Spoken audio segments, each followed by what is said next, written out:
So for this example, we created this cartoon orangutan image with Midjourney, then uploaded the image file to the AI video generator Luma AI, and included a detailed text prompt of the actions we wanted the orangutan to take. We will continue this process frame by frame to create an entire film.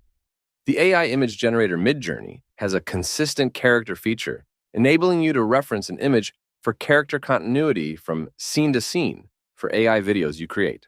AI video generators perform better with image prompts rather than text prompts alone because images provide a concrete visual context, reducing ambiguity and ensuring detailed accuracy.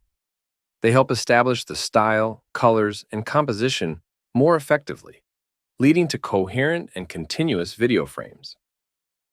Images inherently capture complex visual concepts and relationships, conveying mood and atmosphere directly. Given that AI models are often trained on visual data, starting with an image prompt leverages their strengths and ensures high-quality outputs, streamlining the video generation process and aligning it more closely with the creator's vision.